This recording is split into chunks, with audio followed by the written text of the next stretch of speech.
Muy buenos días y bienvenidos a esta conferencia titulada Responsabilidades de los diferentes actores en la cadena logística versus su aseguramiento.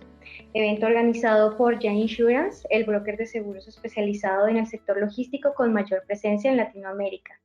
Esperamos que tanto ustedes como sus familias se encuentren muy bien.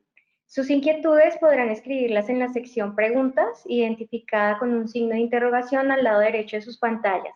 Estas serán respondidas al final de la sesión. Nuestra invitada de hoy es Adriana Grillo, abogada especialista en logística y comercio. Se ha desempeñado como presidente del Comité de OTM de FITAC, Federación Internacional de Agentes de Carga de Colombia, como vicepresidente de Aduanas y Comercio Exterior y como miembro del Consejo Directivo del ICDT, Instituto Colombiano de Derecho Tributario y Aduanero. También miembro de la Junta Directiva del Colegio de Abogados de Transporte y miembro del Comité Técnico de Carga de Alsum, Asociación Latinoamericana de Suscriptores de Marina. Posee experiencia de 23 años en Derecho de Aduanas, Seguros y Transporte. Es coautora del libro Comentarios a la Regulación Aduanera, par evaluador, panelista, conferencista y docente. Adriana, bienvenida. Gracias, muy buenos días. Primero agradecer la invitación a este foro.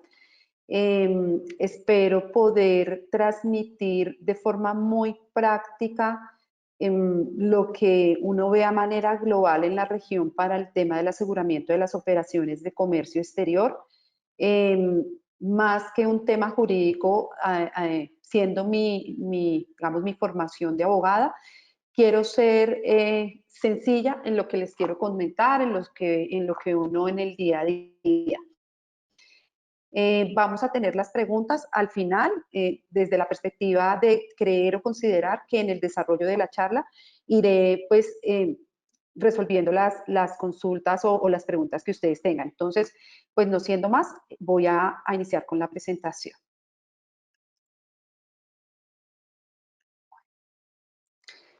Bueno, como ya lo mencionaron, vamos a hablar sobre las responsabilidades de los diferentes actores en la cadena logística versus su aseguramiento. ¿Y por qué escogimos este tema? ¿O cómo lo pensamos desarrollar para dar practicidad en lo que ustedes hacen en el día a día? Entonces, vamos a hablar primero de cuál es el flujograma y definición de los actores en el transporte de mercancía, tanto internacional como nacional. ¿Cuáles son las responsabilidades que tienen los transportadores en el ámbito internacional? ¿Cómo están asegurados todos esos actores de comercio que vamos a identificar?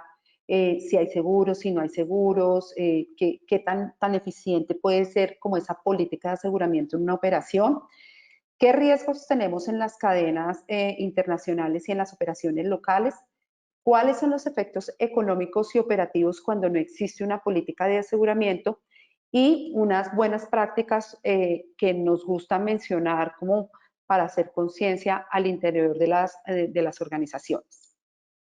Bueno, ustedes se encuentran acá que este es un flujograma tradicional, normal de una operación de comercio internacional. Esto fue elaborado por Herbert Figueroa para uso académico. Yo lo traigo y me gusta mucho porque cuando uno está frente a una persona que está dentro de la operación de comercio exterior o un supply chain de alguna compañía importadora o exportadora, uno le pregunta que si ha tenido la conciencia de que tenemos un exportador, que normalmente llamamos el proveedor, que hay unos procesos aduanales en origen, que tenemos una operación portuaria, allá podemos tener una operación de transporte local desde el lugar de origen, hay un transporte internacional, buque, avión por excelencia, pero pues también algunas operaciones que se hacen desde de forma, digamos, con paso de fronteras, tenemos también un tema férreo.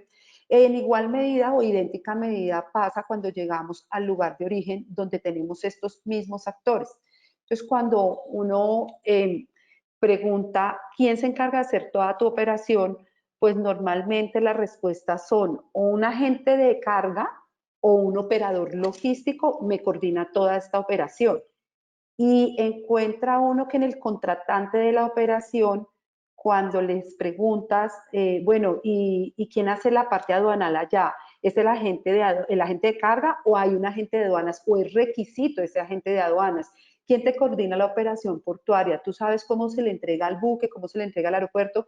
Entonces, cuando uno empieza a individualizarles esa cantidad de actores que existen en la operación logística, digamos que se empiezan un poco a abrir los ojos porque no se identifica que existen tantos actores, pero adicional de que no se identifican, bueno, ¿y a ti quién te responde? El operador logístico, el agente de carga, el transportador, el operador portuario. Si le pasa algo en la mercancía en una o en otra de estas zonas, ¿quién te va a responder por la mercancía? O cuando uno le pregunta a ese agente de aduanas o ese operador logístico o ese agente de carga, y si no es la mercancía lo que digamos, si no es la mercancía que se daña en el transporte, sino se daña por una mala instrucción tuya, ¿cómo te cubres en esa responsabilidad? Entonces empiezan a haber muchas respuestas que espero poder en el transcurso de esta charla irlas sacando a flote. Bueno, iniciemos para identificar qué tipos de generadores tenemos hoy en la actualidad. Cuando yo hablo de generadores, es que en Colombia utilizamos mucho ese término, estoy hablando, para ser específica, de cuál es la persona contratante del transporte que le entrega la mercancía para efectos al transportador y que además le paga los fletes o el servicio de transporte al transportador. Entonces, es esa persona que realmente contrata el transporte. Entonces, hoy en día encontramos que los agentes aduanales en algunos países coordinan esa operación. Algunos países tienen la prohibición explícita, otros no. Encontramos que efectivamente esa persona que entrega la mercancía para el transporte puede ser realmente el propietario de la mercancía a través de su proveedor en origen, o puede ser realmente él porque es una mercancía que va de Grupo Corona para Grupo Corona. Puede ser un agente de carga quien contrata, coordina la operación, puede ser un operador de transporte multimodal, puede ser también un comisionista de transporte, este que está en la mitad entre el generador de la mercancía real y el transportador, puede ser un operador logístico, puede ser una figura como una comercializadora. Entonces, digamos que los llevo como a la perspectiva o al pensamiento de que hoy quien contrata la operación logística, llámese no solo transporte, sino todo lo que puede ir ligado como almacenamiento, como aduanal, como trámites documentales, puede cambiar mucho. Ya digamos que en realidad pocas veces la operación está de frente o se hace realmente con el generador o propietario de la mercancía. Teniendo esto claro, entonces hablemos de cuántos intervenientes podemos tener en una operación de comercio. Estos son simplemente algunos. Entonces, tenemos el proveedor, quien entrega la mercancía para ser llevada a un lugar de destino en otro país. Tenemos un agente de carga, tenemos el agente de aduana con sus responsabilidades aduanales. El agente de carga, me devuelvo un poquito, puede tener responsabilidades de coordinación del transporte, pero puede tener otro tipo de responsabilidades ligadas como que también provea almacenamiento, como que también provea trámites documentales, en fin. El operador de transporte multimodal, que está muy dado para nuestra región, digamos que es aquel en cabeza de quien está la responsabilidad total de la operación logística de inicio a final, independiente de que para poder cumplir contrate un agente de cargas, un agente de aduanas, un transportador. Eso es transparente. Él, en la región donde, digamos, tenemos esta figura, él es el responsable de toda la operación. Un transportador internacional siempre lo habrá, un transportador local, uno o varios, en origen, en destino, el propietario de la mercancía y la figura del operador logístico. Hablemos un poquito del operador logístico. Entonces, digamos que los operadores logísticos se han creado o están en función absolutamente de todo nuestro diario vivir. Cuando yo me levanto en la casa, voy y le preparo un desayuno a mis hijos, los levanto, los saco a la ruta para que vaya al colegio, bueno, cuando iban al colegio, le doy instrucciones a la empleada de lo que se debe hacer, pues yo soy una operadora logística de mi casa. En comercio pasa lo mismo, hay empresas que se dedican a la coordinación de estas operaciones, en lo cual siempre me gusta hacer unas distinciones. Tenemos operadores logísticos, que son empresas constituidas muy bien y que además de estar, digamos, de venderse hacia el mercado como operadores logísticos, cuentan con las licencias que les entregan las autoridades que correspondan para, por ejemplo, ser transportador, ser un agente de carga, ser un agente de aduanas, y tienen una o todas las licencias que requieren para su operación logística. Realmente el que cuente con todas, pues son contados en el mundo, pero digamos que los hay. Pero también tenemos que decir que hay unos operadores logísticos que son empresas que se constituyen donde simplemente son intermediarios de todas las operaciones que coordinan. Ellos no tienen licenciamiento ante ninguna autoridad competente para ninguno de los servicios que ofrecen y simplemente coordinan. Listo, sea uno o sea el otro, estos operadores logísticos son los que tienen la relación directa con el cliente. En la mayoría de los casos, las operaciones que tercerizan de cualquier tipo, ellos las coordinan, las organizan, las facturan, las pagan y hacen un círculo en la relación. Eso funciona muy bien, pero hay que decir que hay momentos en los que, dependiendo de la conciencia que el operador logístico tenga del rol que asume en esa coordinación, él toma por sí los inconvenientes que se presenten con la mercancía. Pero también puede tomar la decisión, y los hay, operadores logísticos que simplemente ante una dificultad con la carga o de trámites documentales que no se presentan para hacer el ingreso a un país que se requieren por el tipo de mercancía y no lo hizo, puede hacerse a un lado y decir, no, yo solamente le estoy coordinando. Entonces, siempre tenemos que, como clientes, identificar el operador logístico que estoy contratando, y también como operador logístico tengo que identificar si yo lo que deseo es ser coordinador o si yo realmente deseo ser operador logístico y hacerme absolutamente responsable de lo que coordino. Y en ese sentido, en el que yo me hago responsable de lo que coordino, pues organizo una política de aseguramiento para todos los actores que subcontrato. Tal vez eso es lo más valioso de lo que vamos a hablar hoy. Yo puedo subcontratar todas las operaciones, pero que tengo que tener muy claro, sea yo un cliente, un importador, un exportador, o sea yo un operador logístico o un agente de carga, que toda esa cadena que yo coordino debe contar con claridad en hasta dónde responde si algo pasa y cuál es la política de aseguramiento con la que cuenta esa cadena. Creo que me devolví, perdón. No. Listo. Hablemos entonces de las responsabilidades que se pueden generar en esa coordinación de operaciones frente a las cargas. Dame un segundo. Bueno, aquí quiero hacer una pregunta. ¿Me ayudas a coordinar, Cristina, para que por favor los asistentes nos respondan esta pregunta? Entonces, ¿cuál es el documento que contractualmente ampara una operación de transporte aéreo? Por favor, quienes sepan, respondan, dándole clic a la que creen ustedes que es la respuesta correcta.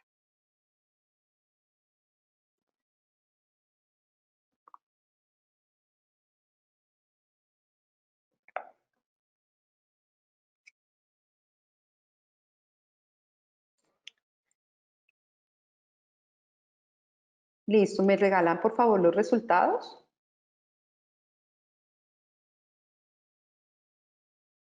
Ok, de las personas que contestaron, el 100% me responden que es la guía aérea. Bueno, ¿por qué hago este ejercicio? Yo dicto clase todo el tiempo y las empresas me contratan para a las personas que están en la operación explicarles cuál es la responsabilidad frente a la carga. Entonces, entiendo yo que el auditorio que tengo hoy es un auditorio que está en la práctica, que conoce bien el tema, pero no es lo que normalmente me sucede cuando le hago esta pregunta a los operativos en las empresas y les pregunto, ¿ustedes tienen claro que cada operación logística tiene un documento que rige la relación? Es decir, ese documento me dice el lugar de origen, el lugar de destino, cuánto pesa la carga, si es un contenedor, si viene en pallets, todas las características de la mercancía me las da ese documento que yo lo llamo mamá de la operación. Entonces, cuando yo les pregunto, dígame cuál es la mamá de la operación en transporte aéreo, pues claramente me responden, como acaba de suceder acá, la guía aérea. Cuando les pregunto cuál es en transporte marítimo, entonces me dicen muy bien el BL o el conocimiento de embarque. Pero cuando ya yo me voy a algo como en el transporte férreo, ¿cuál es el documento? Ya no me responden muy acertadamente, siendo la carta de porte. En transporte terrestre internacional, también digamos que para esta región manejamos la carta de porte internacional. Y en el transporte multimodal hablamos del DTMI, que es un documento de transporte multimodal andino internacional. Digamos que esas claridades no lo están tanto, pero aún más cuando hablo del documento a nivel local que rige la relación, pues tiende a haber confusiones y confusiones sencillas. ¿Por qué? Porque cada país tiene una regulación diferente respecto a la responsabilidad de sus transportadores locales. Hablándolo o trayéndolo hacia Colombia, aquí hay dos documentos, una remesa y un manifiesto. Casi todo el mundo me responde un manifiesto y el manifiesto rige las relaciones de la empresa de transporte con el gobierno. El documento que lleva la operación realmente, que es la mamá de esa operación de transporte local, es la remesa. Entonces, digamos que en cada país, dependiendo de la responsabilidad que se esté indilgando al transportador o que tenga un límite de responsabilidad, hablaremos de un documento específico. Listo, por favor, me ayudan con la siguiente pregunta. ¿Cuál es la norma que rige las operaciones de transporte aéreo en un porcentaje alto de países? O sea, hay una norma internacional que regula todos estos temas de responsabilidad aérea. Por favor, me ayudan con la respuesta los asistentes.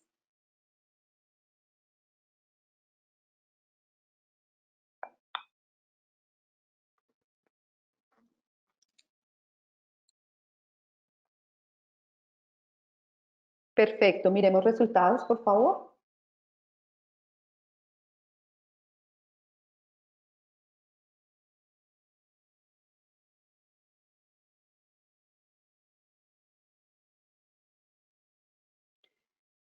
Convenio de la Haya de 56%, Decisión Andina 393, COTIF 12%, Convenio de Montreal 32%. Veamos cómo cuando ya, digamos que pasamos al tema de la normatividad, si bien tuvimos claro el documento operativo y esto era la comparación que quería hacer, ya cuando pasamos al tema de la responsabilidad, la norma que debemos tener, la norma que establece cada régimen, sí nos lleva a confusiones. Entonces, 10 para quienes contestaron el convenio de Montreal de 1999. Digamos que muchos países han ratificado este convenio como el que rige esa operación. Entonces, la claridad que quiero hacer un poco es qué normas tenemos, aunque no están, digamos, unificadas y no puedo aplicarlas a todos los países, traté de traer las que en mayor medida rigen el tema. Entonces, en el tema aéreo tenemos el Convenio de Montreal de 1999. En el tema marítimo, digamos que en Colombia tenemos, yo coloqué acá que el Código de Comercio que habla muy poquito sobre el tema marítimo, pero realmente existen diferentes normas a nivel mundial. Tenemos las reglas de la Haya Visby, tenemos Hamburgo, la última que fue Rotterdam, que no logró ser ratificada. ¿Qué quiero decir con ser ratificada? Estos convenios de transporte internacional tienen que ser aprobados por el país y el país decir, sí, yo quiero que me rija. Por ejemplo, en Colombia nunca hemos ratificado ninguno de estos convenios. Entonces, siempre en países donde no hay ratificación del convenio, pues nos tenemos que regir por el convenio que esté en la parte anversa del documento de transporte del BL para saber qué norma rige esa operación y dependiendo también del puerto que tocó ese buque, cómo nos regimos. Entonces, siempre digamos que para mí lo importante es que tengamos claro que sea el servicio que sea de transporte internacional, habrá una norma que rige específicamente la responsabilidad dentro de ese transporte, la responsabilidad frente a la mercancía. En transporte internacional para la región en la que estoy está la decisión 339 de la CAN. En el tema férreo tenemos dos normas normalmente que se usan, que es el convenio COTIF y el convenio SIN de 1980. En el tema OTM tenemos para la región andina la decisión 331 y 339 del Acuerdo de Cartagena, y en el transporte nacional, pues hay un sinnúmero de normas que rigen esa operación. En este momento, valga la cuñita, estoy haciendo un trabajo con abogados muy importantes a nivel regional, donde estamos buscando revisar cuál es la responsabilidad de los transportadores locales, haciendo un comparativo de acuerdo a la legislación de cada país. En un país, si se pierde un camión con mercancía, la hurtaron y vale 800 millones, puede que en un país el transportador tenga que responder por 800 millones, pero en otro país puede que solamente tenga que responder por $16. Entonces, estamos en ese trabajo. Cuando lo tengamos, obviamente ustedes serán un canal al que les comentemos. Es un tema netamente de interés académico nada más, y estamos trabajando para que todos los que trabajamos en seguros en la región tengamos claridad de acuerdo al país cuál es la responsabilidad de cada uno de estos transportadores. Bueno, como ya tenemos claro que existe una norma que rige la responsabilidad, también tenemos que tener claro dos aspectos importantes. Que cuando yo no le declaro el valor de la mercancía al transportador que me va a hacer la operación, pues simplemente me atengo a los limitantes que tienen estas normas. Es decir, si yo le entrego una mercancía por $1.000.000 a un transportador y no le digo que le entregue $1.000.000 para ser transportados, pues él simplemente se va a una de esas normas que acabamos de nombrar y dice, la norma dice que si usted no me declaró el valor, yo le pago tanto. Entonces, es muy curioso ver dos cosas. Una, es muy curioso ver cómo en el común uno escucha, ay, es que la naviera no paga nada, la aerolínea no paga nada. Entonces, no es que no pague nada, es que nosotros no declaramos los valores y por eso ellos se van a la norma que los rige y nos pagan lo que le corresponde. Ahora bien, ¿qué es la segunda parte curiosa? Que en el 99.9 de las operaciones de transporte internacional no va a haber valor declarado hacia el transportador. ¿Y por qué no va a haber ese valor declarado donde se genera una zona gris y ya les explico? No hay valor declarado porque si yo le declaro el valor a la naviera, la naviera me hace tomar un seguro por su cuenta a través de un fondo mutual, pero bueno, eso tiene un costo y un costo que me encarece bastante la operación. Si se lo declaro a un transportador aéreo, el transportador aéreo me sube el valor del flete o del transporte muchísimo.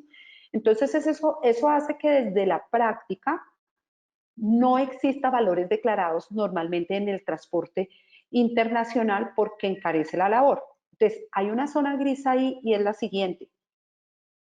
Si bien yo no le declaro el valor al transportador, pero yo soy un agente de carga o soy un operador logístico y el dueño de la carga sí me lo declaró a mí, pero yo no se lo transmito al transportador, ¿qué tanta responsabilidad tengo si pasa con la carga? ¿Será que yo en mi oferta de servicio estoy dejando claro que así usted me declara el valor acordamos entre los dos que no se lo declararemos al transportador internacional? Entonces, yo invito a que eso sea revisado. O si definitivamente yo soy un generador de carga y quiero que el operador logístico me responda, yo ya acordé con el operador logístico cómo será esa responsabilidad y cómo será la estructura de aseguramiento. Entonces, ahí siempre hay una zona gris porque tengo un siniestro y voy y reviso y a la aerolínea no le dijimos el valor claramente a la mercancía, pero mi cliente sí se la dijo a ese agente de carga o ese operador logístico. Entonces, ¿hay o no hay valor declarado? Volvamos a la realidad. No hay valor declarado normalmente en el transporte internacional. Si yo no le declaro a la aerolínea el valor, pues la aerolínea me va a pagar 19 derechos especiales por kilogramo. Me falta una diapositiva acá, un segundo. ¿Qué es un derecho, un DEX o un derecho especial de giro? Un derecho especial de giro está definido por la cartera, digamos, la regula el comercio internacional, me fue el nombre, el Fondo Monetario Internacional, ya, es quien regula este derecho especial de giro. Hoy en día un derecho especial de giro equivale más o menos a 1.41 dólares. Entonces, cuando yo tengo un siniestro en aéreo y no le he declarado el valor, pues la norma dice que me pagarán 19 derechos especiales de giro. Ya vimos que en promedio son 2 dólares, menos de 2 dólares, pues entonces hagan su cálculo cuál es la indemnización por peso, por cada kilogramo que me pagará la aerolínea. Ahora, si es en transporte marítimo, lo normal es que la norma diga que me pagarán 666.66 derechos especiales de giro por bulto o unidad, o 2 derechos especiales de giro por kilogramo, lo que resulte mayor. Entonces yo siempre tengo que tomar el valor del derecho especial de giro, multiplicarlo por los 666.6 o los 2 derechos especiales de giro por el peso, y el que resulte mayor será el que a la final me tenga que pagar la naviera. En el transporte internacional pasa lo mismo. COTIF me habla de que me paga 3 dólares por kilogramo y el convenio CRM me habla de 8.33 dólares por kilogramo. En el transporte férreo me pagan 17 derechos especiales de giro por kilogramo. En el transporte multimodal, al igual que en el transporte marítimo, la fórmula es la misma, 666.6 por kilogramo o bulto y 2 derechos especiales de giro por kilogramo. Y en el transporte marítimo, en el transporte terrestre local, pues es donde varía mucho la responsabilidad. Les hablo de Colombia. En Colombia el transportador, así no le declaren el valor, o sea, el transportador está obligado a responder por el 100% de la mercancía que le entregan. Y si no le declaran el valor, está obligado a responder por el 80% del valor que se prevé la carga. Entonces, acá la responsabilidad es bastante amplia. Una precisión que me gusta traer siempre a la mesa y es, ¿qué debería ser el valor declarado?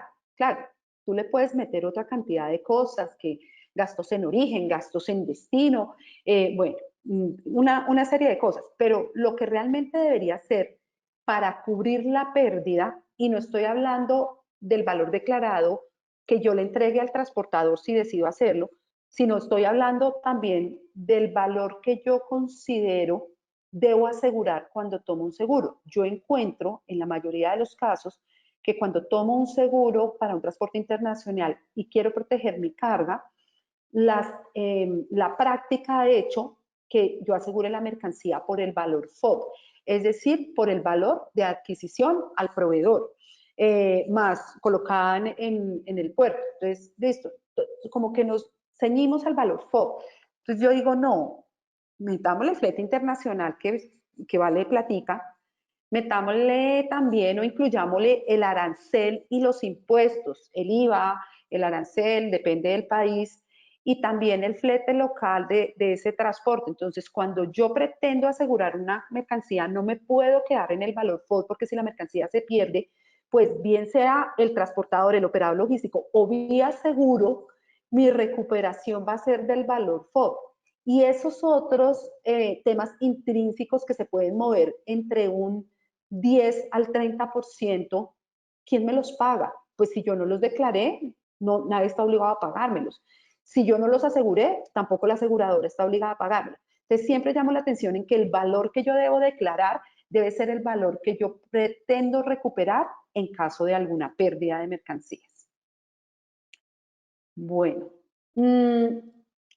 otro tema que es importante tener ante siniestros de la mercancía claro es que yo tengo unos términos para dar aviso a los transportadores por el daño de una mercancía, pero además de que tengo tiempo para dar el aviso, también las normas estipulan unos tiempos de prescripción.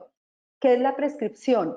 El tiempo que yo tengo para activar las acciones de carácter legal que correspondan para que quien sea responsable de la pérdida de mercancía me pague.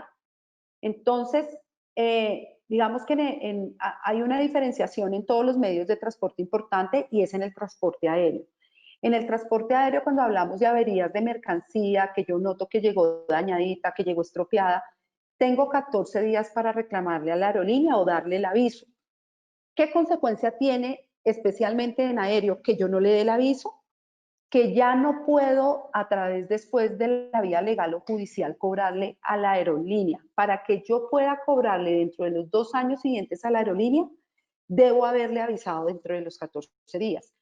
Eso no es tan claro en los demás medios de transporte. Si bien los demás medios de transporte me hablan de que yo debo dar un aviso en determinado tiempo, no está en la norma dicho que pierdo el derecho a ejercer mi acción legal.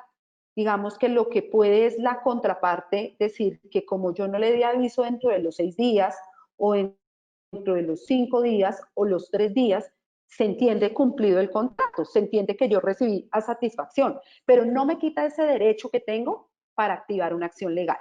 Entonces, teniendo claro esto, les digo, en transporte multimodal yo tengo que dejar una anotación al momento en que recibo la carga, si la veo que está mal, que está estropeada, o tengo 6 días para enviarle a ese transportador como un preaviso.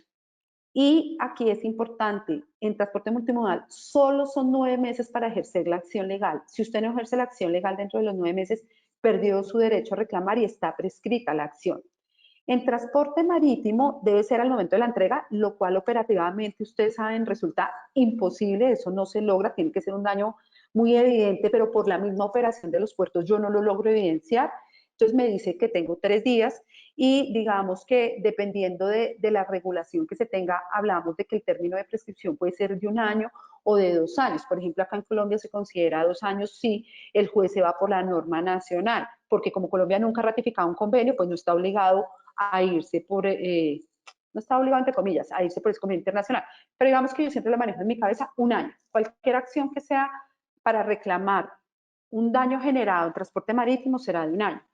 En terrestre internacional debo hacer la anotación al momento de la entrega y tengo 1 año para ejercer la acción legal. En férreo, igualmente, debo hacer la anotación al momento de la entrega y también tengo 1 año para hacer la acción legal. En el transporte local, pues dependerá de las propias.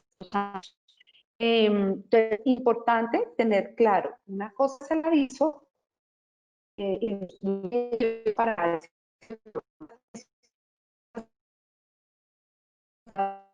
acción.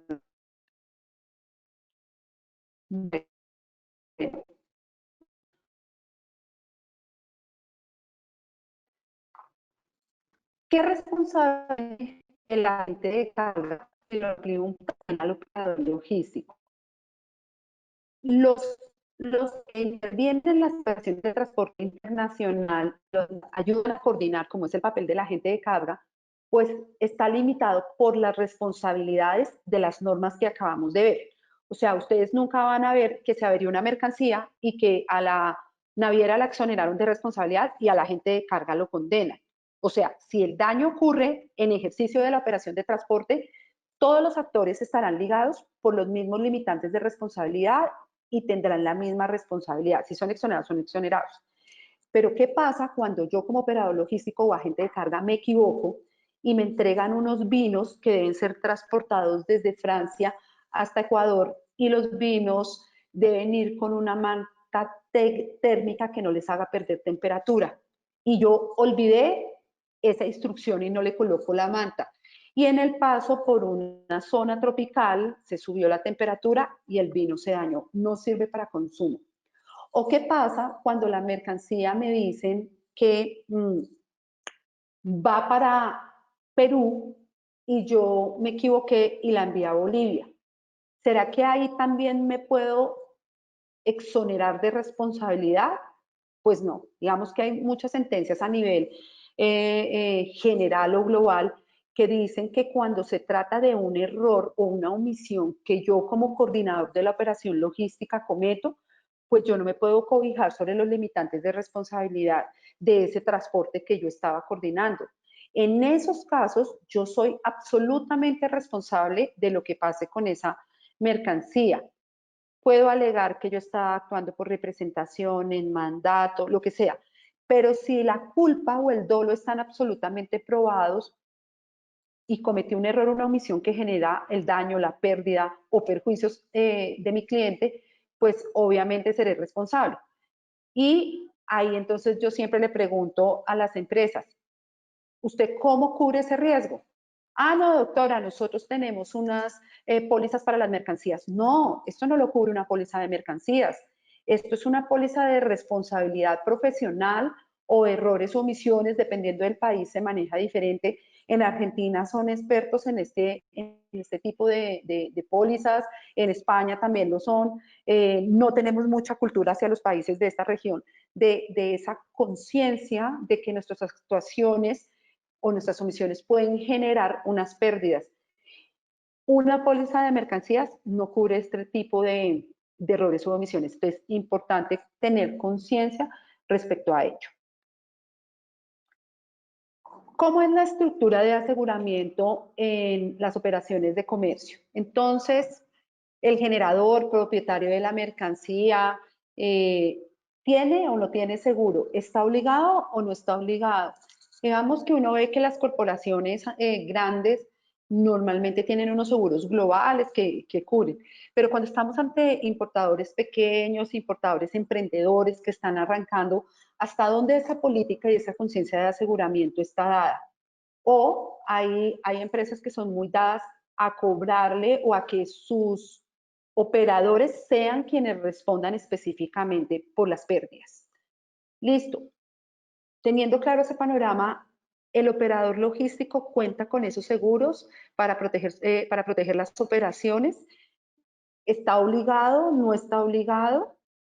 Pues yo les digo algo, no hay mucha regulación a nivel regional respecto al tema de operadores logísticos, que cuál es su rol, sus responsabilidades, su papel, sus límites de responsabilidad.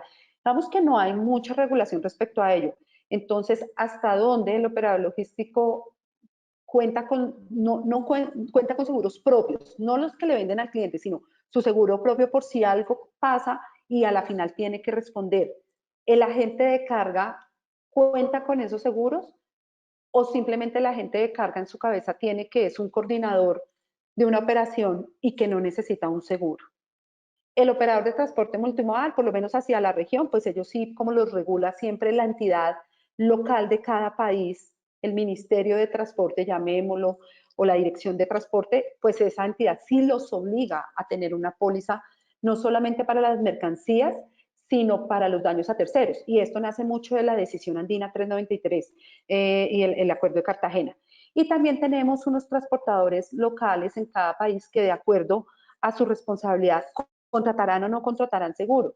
El tema en Colombia es que el 99.9 tiene seguro, no porque la norma los haya obligado a tener seguro y eso se haya reglamentado, sino porque acá como son responsables mínimo del 80% del valor de las mercancías, pues no pueden arriesgar el patrimonio.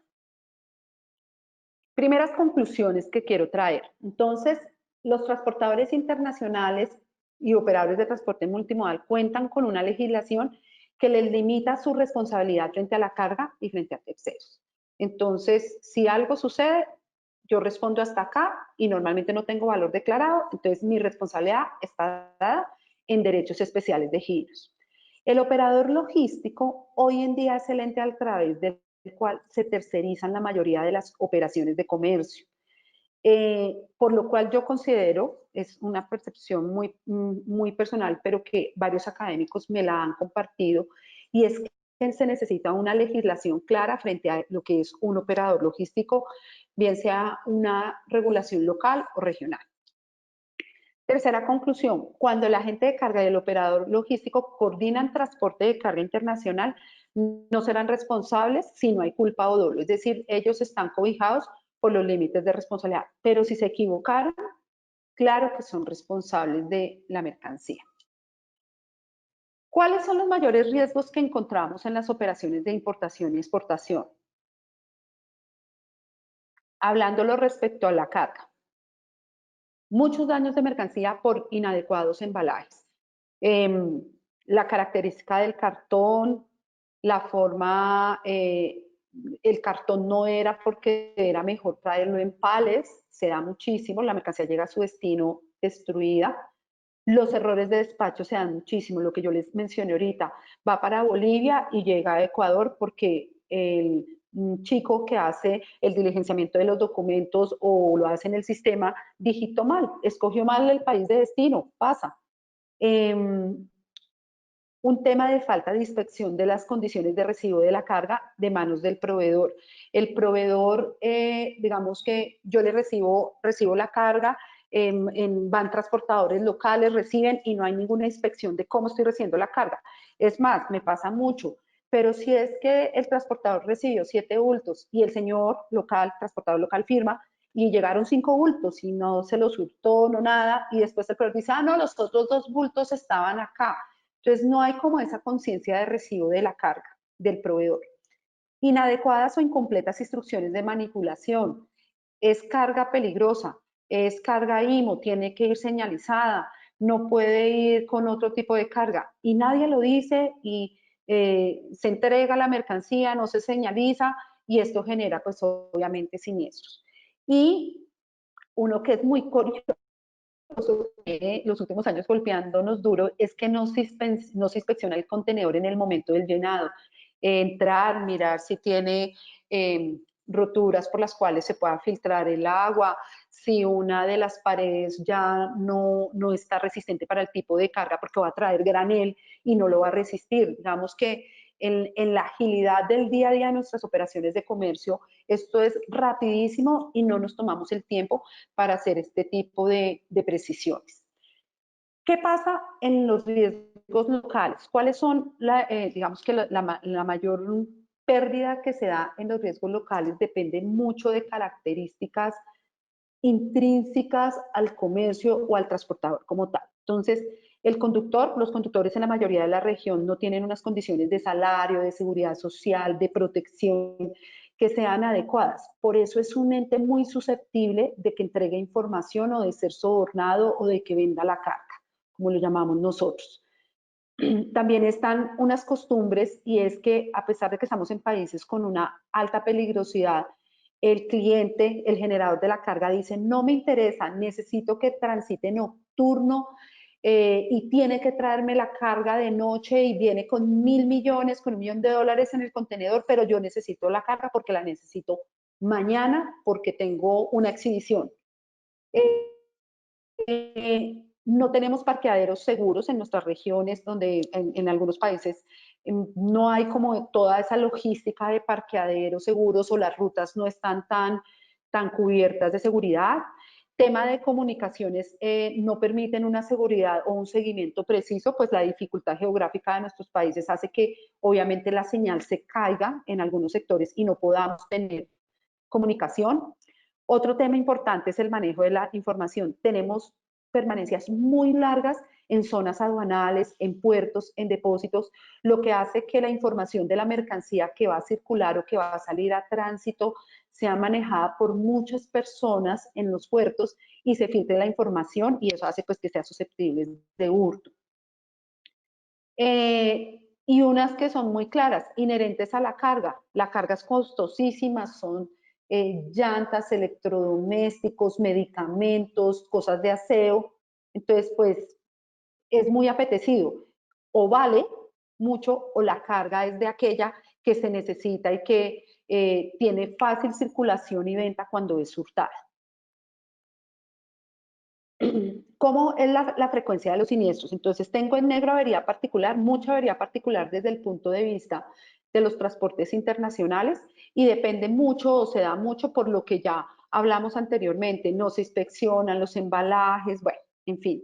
Tenemos también a nivel local mucho saqueo, lamentablemente pues la situación de las comunidades, los hurtos, delincuencia organizada totalmente perfecta, hasta con tecnología, capaces de inhibir señales y todo lo que ustedes se imaginan para hurtar la carga. Y digamos que el volcamiento también tiene alguna incidencia por la misma estructura geográfica de nuestros países. Bueno, ¿qué efectos económicos y operativos podemos tener cuando no existe una política clara de aseguramiento en toda la cadena logística?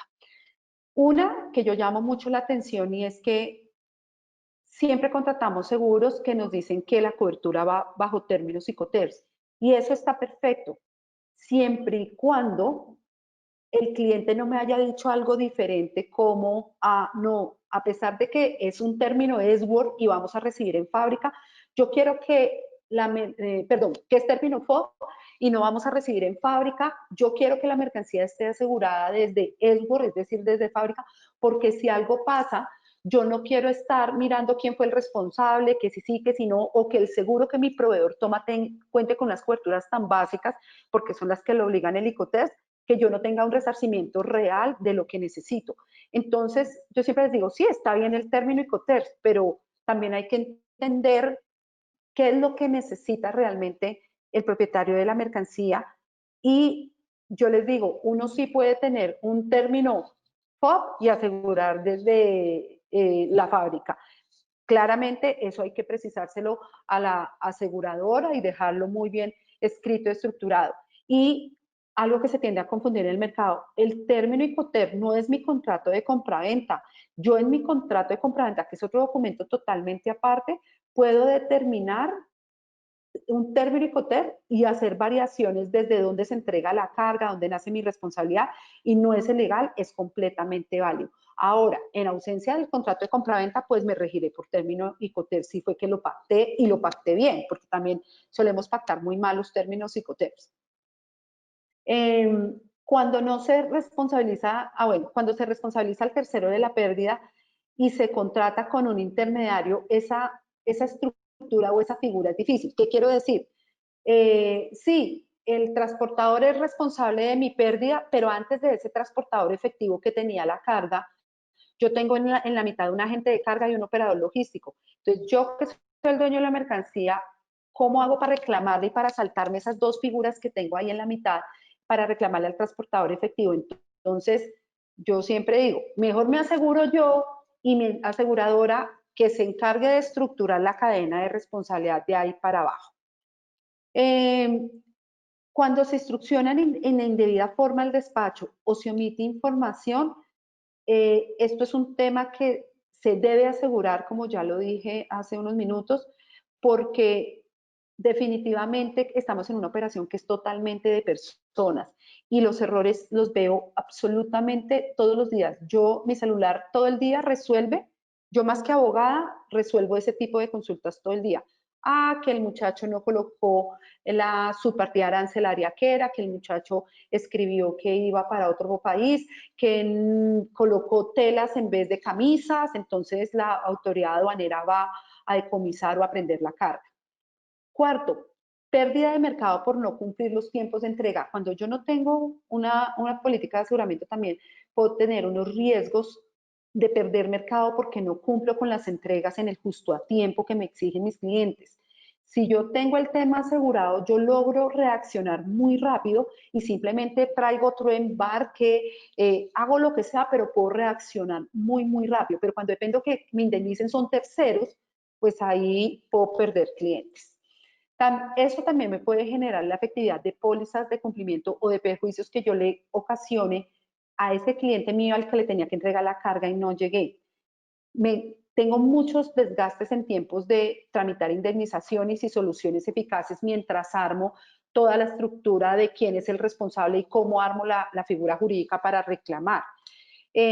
Cuando se provocan daños a terceros, que con el movimiento de la carga mía pueda ocasionarle daños a terceros, pues ustedes saben que los jueces fallan la vida de una persona por mucho valor y además si por ejemplo dice la carga de Adriana Grillo que iba en un camión y la carga era de ella y mató a 10 personas porque los atropelló y estas personas murieron, pues también tiene un efecto reputacional importante. Entonces yo debo tener políticas de aseguramiento respecto a las mercancías que me permitan reaccionar rápidamente desde el punto de vista económico y operativo para cumplir con mis contratos, con mi justo a tiempo, para no enredarme en estructuras jurídicas, pero también debo contar con seguros que en caso de daños a terceros pueda indemnizar de alguna manera. Bueno, por último, porque voy de tiempo apenas, también tenemos unas recomendaciones aquí al final de buenas prácticas que uno debería tener para proteger la carga. La primera recomendación mía siempre es revisemos la normatividad que rige mi operación. Si mi operación es aérea, ¿hasta dónde la aerolínea me responde? Si es marítima, ¿hasta dónde? Si no son ellos quienes me responden y tengo un intermediario en la operación, entonces, ¿cómo responde este? Si yo soy el intermediario, y la aerolínea no me va a responder sino por esta parte, pero yo me equivoco, ¿cómo le respondo yo a mi cliente? Entonces, revisar la normatividad para definir la estructura que debo tener de responsabilidad y de seguros que permitan unas buenas relaciones comerciales. Debo transmitir en forma idónea e idéntica las condiciones de seguro.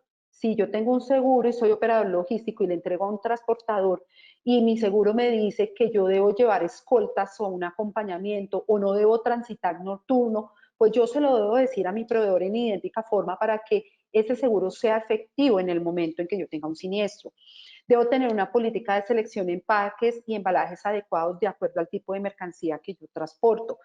Debo tratar de hacer presencia en las inspecciones que se realizan en los puertos. Uno nota que la autoridad aduanal hace inspecciones y eso queda muy a merced de ellos y como que no estamos presentes. Entonces desocupan un contenedor y vuelven y lo llenan con la mercancía de cualquier manera. O sea, no hay un adecuado manejo de hecho. Tener mucha conciencia del valor declarado y del valor que yo aseguro. ¿Cómo le declaro yo el valor?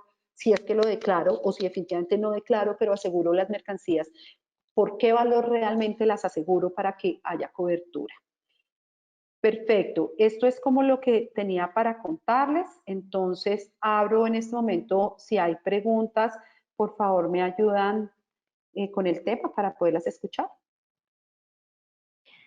Sí, Adriana, muchas gracias por el contenido, muy valioso para todos los que estamos conectados.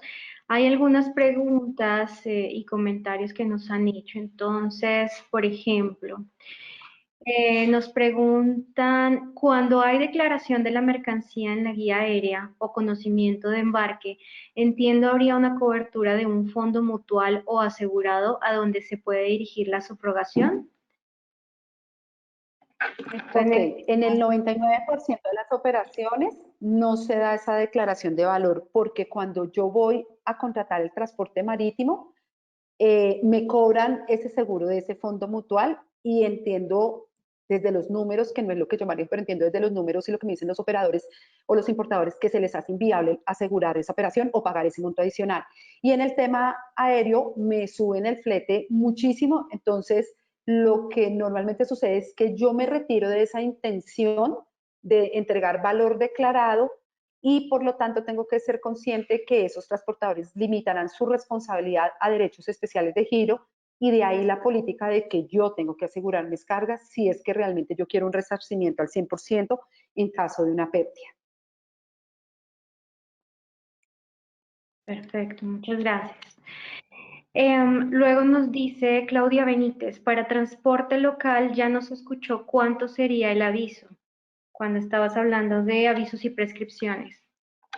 Depende de cada país su regulación. Por ejemplo, en Colombia se supone que tú debes, en el momento que recibes la carga, hacer la anotación de que la recibiste mal. Si no lo haces, tienes 3 días para llamar al transportador que haga presencia y levantar un acta donde quede la constancia de que no estás recibiendo a satisfacción. Pero digamos que eso depende mucho de la legislación de cada país, pero también mucho de la responsabilidad que se le indica al transportador local. Y para demandar en Colombia son 2 años. Excelente. Bueno, luego Carlos nos dice, excelente punto el de errores y omisiones. Luis Fernando nos pregunta, por favor agradezco aclarar cuál es la póliza diferente a la de transportes para cubrir las omisiones de los operadores logísticos. Técnicamente hablamos de una póliza de responsabilidad profesional, así se llama, pero en el mercado se conoce como póliza para errores u omisiones. Ahí sí le pueden preguntar a Alejandra cómo se estructura ese producto, cómo se hace, pero digamos que ese producto existe, no es fácil conseguirlo, no es económico conseguirlo, pero yo he visto a muchos de mis clientes salvar su empresa gracias a haber contado con esa póliza. Esa póliza no se toma para errores pequeños, para una pérdida de 5.000, 10.000, 13.000 dólares, no. Es para daños o pérdidas donde nos hagan responsables por cuantías grandiosas y es una póliza que no debo meterla en mi oferta. Ay, yo tengo póliza de responsabilidad profesional, no. Esa tiene que ser una carta guardada debajo de la manga para que el día que yo tenga que entrar a responder por algo que me equivoqué en la operación, tenga ese respaldo. Pero no debe ser un producto de venta porque ahí se equivocan mucho, porque entonces ya los clientes saben que la tienes y siempre va a querer que les pagues todo. De acuerdo, para ampliar un poco la respuesta de Adriana, de hecho, en J Insurance nosotros tenemos este seguro de errores y omisiones, dependerá de la normatividad de cada país, cómo se estructura el producto, pero si están interesados en conocerlo un poco más, con muchísimo gusto lo podemos hacer. Simplemente nos tienen que, de pronto aquí mismo por la sección preguntas, decirnos estoy interesado y los contactamos ya después mediante correo electrónico. Bueno, tenemos otra pregunta. ¿Cómo puede protegerse una operación OTM? Ok, la operación OTM, normalmente la regulación de cada país, o sea, está la comunidad andina, está la normatividad general para todos los países y en esa regulación nos dicen que cada país establecerá las condiciones. Normalmente cada entidad o ministerio de transporte o dirección de transporte en cada país ha establecido que se debe contar con una póliza para proteger la responsabilidad civil y la responsabilidad civil extracontractual, es decir, daños a terceros y daños a la mercancía. Y cada país establece el monto mínimo. Son montos grandes, digamos que para Colombia estamos hablando que para un solo despacho, para una operación de OTM mínimo deben contar más o menos con un promedio de 250.000 dólares por despacho. Entonces, más que el OTM quiera tomarla, es que si el operador de transporte multimodal no cuenta con la póliza, pierde su habilitación. Entonces, ahí ustedes tienen certeza de que la operación está asegurada. Ok. Luego nos preguntan, ¿qué sucede cuando por causas de pandemia la carga debe permanecer hasta 30 días o más en bodegas, por ejemplo, del aeropuerto? ¿De quién es la responsabilidad si algo le sucede a la carga? Esa pregunta me mete en problemas, ¿no? Yo les voy a decir algo. En condiciones normales, lo que se debe pactar es un tiempo de permanencia y esa permanencia puede hacer parte del tramo inicial, un tramo intermedio o un tramo final o los tres. Pero digamos que particularmente esa permanencia realmente no puede ser almacenamiento. Tiene que tratarse de la obligación que yo tengo en curso de mi operación de comercio exterior por los trámites aduanales que yo tengo que hacer o porque, por ejemplo, una huelga y no puedo salir con mi mercancía desde el puerto. Esa permanencia, algunas aseguradoras aceptan darla entre 15, 30 días, pues a lo sumo, la ven así, pero cuando ya nos transformamos en almacenamiento, la mayoría de las bolsas de transporte obviamente las sacan de cobertura porque no sería objeto de cobertura porque tú ya estás en un tema diferente, sacaste la carga, la desmontaste del contenedor y la almacenaste. Eso no es transporte. Ahora, en caso de pandemia está la discusión, ¿hay o no hay cobertura? Pues ahí yo te respondo y me salgo del problema. Habría que mirar cada póliza puntual a ver si esto se contempló o no. Sin embargo, los pronunciamientos que he encontrado a nivel mundial es que nada de lo que era pandemia estaba cubierto, o sea, de lo que tiene que ver con COVID, pues lo que uno ha encontrado es que no y no y no y no, excepcionalmente han dicho si le cubro tal cosa, pero la particularidad es que no. Y tú revisas las pólizas y efectivamente, pues no, nadie, hace 100 años no pasaba esto, entonces no estábamos preparados para esto, la verdad. De acuerdo. Sí, algunas pólizas, perdón, llegan a cubrir algunos días digamos, como de almacenamiento o de bodegaje, pero como parte de la travesía de la carga, como una parada intermedia. Sin embargo, como decía Adriana, hay que ver pues las pólizas, las condiciones que se tienen y cómo podría habilitarse esta cobertura o si definitivamente no la tendría.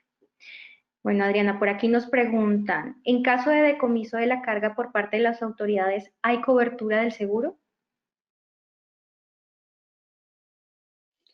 Actos de autoridad, digamos que es como uno lo conoce, si está pactado en la póliza, debería haber, pero no podemos confundir que porque haya la cobertura, si la autoridad me decomisa la mercancía o me la prende, entonces ya la aseguradora me tiene que pagar. No, debemos surtir los procesos administrativos frente a la autoridad que correspondan. Como se llame, recurso de reposición, objeción, demanda, reconsideración, y una vez vencidos, habiendo hecho la discusión jurídica, frente a esa entidad estatal, pues seguramente el seguro me cubrirá. Pero puntualmente hay que revisar si está o no está pactada. Perfecto. Luego dice, Jorge Artaza nos pregunta, en Air Freight, al ser no valor declarado, ¿cuál es el seguro adecuado a tomar para cubrir la carga al 100%? Es ¿En como qué? Al principio me... en air freight, como en viaje, en una logística aérea, cuando no existe un valor declarado, ¿cuál Ah, es el seguro adecuado? ok, ok. Pues claramente la aerolínea no me va a responder o el proveedor me va a responder hasta donde llegue su responsabilidad. ¿Cuál es el valor adecuado ahí? Sería el valor de la mercancía y el valor de los trámites eh, aduanales, si es que los hay, y los gastos en origen que se hayan presentado. Entonces, digamos que lo que yo siempre les digo, independientemente del término Incoterm, desde donde tú quieres cubrir y quieres que nazca la responsabilidad, ¿qué gastos has tenido? Y esos son los que debes colocar como valor declarado o como valor asegurado y muy especificarle a la aseguradora. Entonces, esto corresponde a gastos adicionales, esto corresponde a flete, esto corresponde para que en el momento en que tengas que entregar papeles que soporten ese valor, pues lo puedas hacer. Perfecto. Luego, Naomi Cassandra nos pregunta, cuando una carga viaja en servicio consolidado y llega a un almacén fiscal en destino, ¿cuánto tiempo más cubre el seguro esa carga? Según lo tengas pactado, lo que yo les he explicado ahorita, yo lo que veo normalmente es que son 30 días y muy negociado, pero que pase de 30 días, por ejemplo, a 60 días, lo he visto en muy pocos seguros. Entonces, digamos que por ley no es que deba cubrirte, sino cuánto tú pactaste. Inclusive he encontrado pólizas que no cubren más de 5 días. Entonces, hay que tener claridad en qué pacté con la aseguradora. Correcto. En Ya Insurance, por ejemplo, tenemos dentro de las condiciones del seguro que en depósito fiscal se pueden cubrir hasta 90 días de almacenaje de esta mercancía. Entonces, ahí ampliando un poco más la red. Bastante amplio, está muy bien. Está muy bien esa cobertura. Perfecto. Luego entonces nos pregunta Rodrigo Flores, ¿qué ente en Colombia regula el transporte internacional en caso de un fraude o pérdida de mercancías? El Ministerio de Transportes y debes iniciar las acciones legales ante los juzgados, digamos, citar a una conciliación previamente y luego ante ante los juzgados. Pero el Ministerio de Transporte tiene una división de transporte internacional inclusive y funciona muy bien. Nos pregunta Eric Archila, o sea que la póliza de responsabilidad de errores u omisiones es igual a la póliza de responsabilidad civil. No. Mm, lo voy a mirar desde la legislación colombiana para poder explicar. La póliza de responsabilidad civil que yo tomo para cubrir las mercancías, normalmente la tomo porque yo soy transportador o soy operador logístico, soy agente de carga y yo tengo una responsabilidad civil que emana de un contrato que yo tengo con el dueño de la mercancía y me toca responder. Las pólizas de daños o de mercancías, que llamamos acá en Colombia, las toma el que tiene el interés sobre la mercancía, que es el dueño de la mercancía, y él es el que tiene el interés asegurable y por eso toma una póliza de daño o de mercancía. de responsabilidad civil, yo que tengo una responsabilidad civil y soy un intermediario ahí. Y la póliza de responsabilidad civil profesional, que deriva de mis actuaciones, es la que me cubre errores y omisiones. Es decir, es una póliza de responsabilidad civil profesional que cubre la ejecución de mis labores. Esa es una póliza diferente a la de responsabilidad civil de mercancías. De acuerdo. Lucio Mata nos pregunta, ¿hasta qué momento estoy en tiempo y forma para asegurar la mercancía en un término FOB o ex-work, considerando que el tiempo puede consumir el tiempo operativo para habilitar la póliza? Lo correcto, que yo sé que es difícil en la práctica, pero lo correcto es que yo asegure la carga antes de la salida del transporte del cual la quiero asegurar. Entonces, cuando tú me preguntas, Sesworth, yo debería haber enviado la solicitud de seguro antes de que la mercancía esté cargada para salir de fábrica. Si es FOD, pues antes de ser embarcada en la motonave. Sin embargo, yo he visto que hay compañías que son laxas y dentro de la estructura de la póliza les dan 3 días posteriores, 5 días, cosa con la que yo, desde mi punto de vista jurídico, no estoy de acuerdo, porque es que en ese tipo de operaciones poder determinar el daño no es tan sencillo. Entonces, asegurar la carga antes del zarpe del primer medio de transporte a partir del cual yo quiera cobertura para mi mercancía.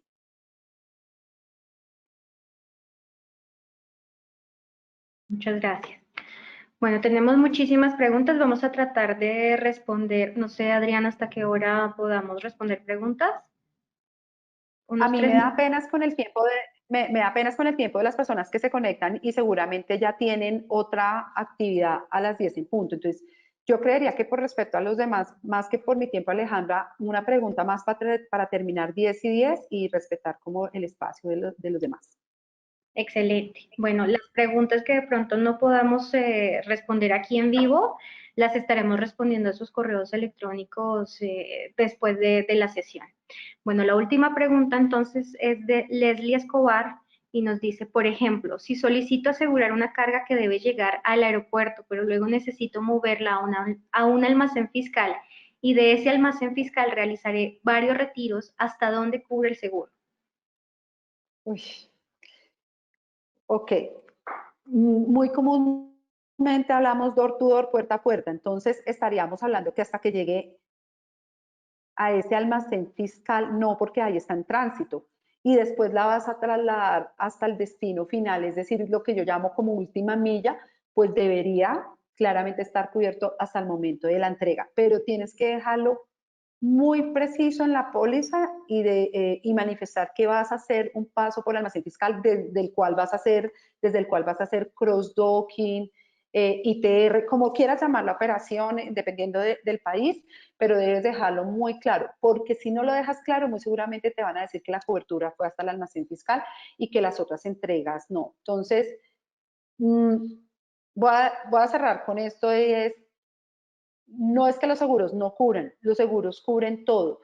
Lo que pasa es que desde el principio debe existir la voluntad y descripción clara de nosotros como clientes de qué es la operación que vamos a hacer y qué queremos que nos cubran. Si nosotros somos precisos en entregar esa información, nunca vamos a tener ningún rollo con un tema de aseguramiento y siempre vamos a tener que las aseguradoras nos responden. Pero si nosotros entregamos información parcializada o tomamos seguro sin tener clara la operación, que pasa mucho, primero tomo el seguro y después monto la operación y después no le cuento a la aseguradora, pues ahí seguramente, sea la aseguradora que sea, no te va a dar la cobertura que tú estabas esperando. Así es. Sí, Adriana, para ampliar un poco esa respuesta, normalmente nosotros como broker de seguros lo que hacemos es adaptar el seguro a la operación, como hacerlo muy, muy a la medida del cliente. Entonces es de vital importancia la comunicación que podamos tener con nuestros clientes, que nos cuenten cuál es su operación completa y de acuerdo a eso diseñar el seguro correcto para esa operación que traen. Entonces, bueno, pues muchísimas gracias Adriana por todo el conocimiento que nos diste hoy. Gracias también a nuestros asistentes. De nuevo, las preguntas que no pudimos responder aquí en esta sesión las vamos a responder vía correo electrónico, y también vamos a estarle enviando las memorias de la presentación, y también vamos a estar subiendo a YouTube el video de esta sesión. Entonces, de nuevo, muchísimas gracias y excelente día. Muchas gracias, que estén muy bien todos.